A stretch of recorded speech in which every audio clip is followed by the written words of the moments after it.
Hello and what's up everyone. So आजको यो भिडियोमा चाहिँ हामी कुराकानी गर्नेछौँ Redmi Note 11s को बारेमा।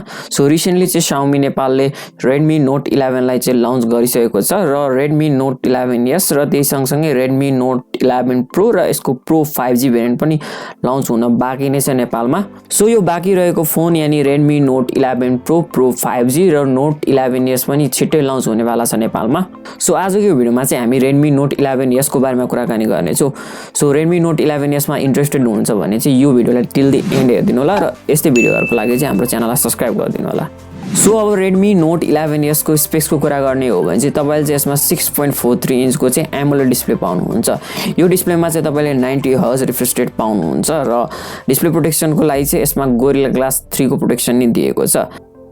अब डिजाइनको कुरा गर्ने हो भने चाहिँ Redmi Note 10 11s को डिजाइन चाहिँ पहिलाको Redmi Note 10 सिरिजहरुसँग चाहिँ अलि सिमिलर नै छ भनौं र केही नयाँ चेन्जेसहरु त गरिएको छ, जस्तै फ्ल्याट एज डिजाइन छ र सँगसँगै यसमा चाहिँ तपाईले चाहिँ म्याट फिनिश नि पाउनुहुन्छ। सो परफर्मेन्सको कुरा गर्ने हो भने चाहिँ तपाईले चाहिँ यसमा Helio G96 प्रोसेसर पाउनुहुन्छ। यो प्रोसेसर चाहिँ Helio G95 सँग सिमिलर छ र तपाईलाई याद छ भने चाहिँ पहिला चाहिँ Redmi Note 10s मा चाहिँ Helio G95 आएको थियो। सो सेम लेभलको परफर्मेन्स चाहिँ तपाईले यसमा पाउन सक्नुहुन्छ। सो Helio G96 मा चाहिँ तपाईले नयाँ अपग्रेड के पाउनुहुन्छ भन्दाखेरि चाहिँ यसले चाहिँ 108 मेगापिक्सलको क्यामेरालाई सपोर्ट गर्दछ र यसमा अर्को डाउनग्रेड के छ भन्दाखेरि चाहिँ यसको GPU कोर्समा चाहिँ के लेभलसम्म चाहिँ अलिकति डाउनग्रेड पनि गरिएको छ। सो GPU मा चाहिँ यहाँ केही फ्यु चेन्जेसहरु गरिएको छ, माइनर चेन्जेस भनौं त्यसलाई चाहिँ। सो त्यसले गर्दा चाहिँ बिग डिफरेन्स परफर्मेन्समा आउँछ जस्तो मलाई लाग्दैन। सो त्यसैले चाहिँ Helio G96 र G95 मा चाहिँ तपाईले सिमिलर लेभलको परफर्मेन्स देख्न पाउनुहुन्छ। त्यसैगरी यो फोनमा चाहिँ तपाईले 8GB सम्मको चाहिँ LPDDR4X RAM पाउनुहुन्छ र त्यसैगरी तपाईले 128GB सम्मको चाहिँ तपाईले UFS 2.2 स्टोरेज पाउन सक्नुहुन्छ।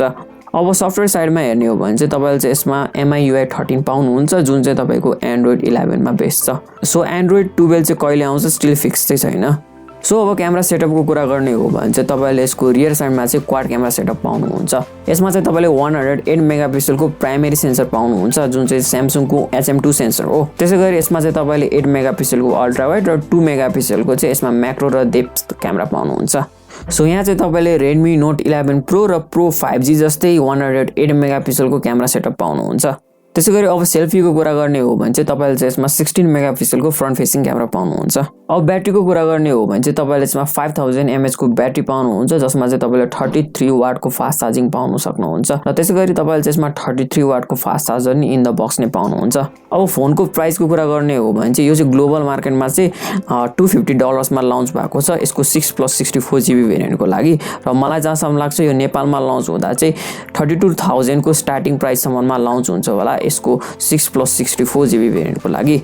सो यो फोन पनि हामीले Redmi Note 10 जस्तै छिट्टै देख्न पाउँछौं नेपाली मार्केटमा। सो आजको यो भिडियोमा चाहिँ यति नै गाइस। सो भिडियो मन परेमा लाइक, कमेन्ट, शेयर, सब्स्क्राइब सबै कुरा गरिदिनु होला र म भेट्छु तपाईहरुलाई एउटा अर्को नयाँ भिडियोमा। Thanks for watching. See you in the next video.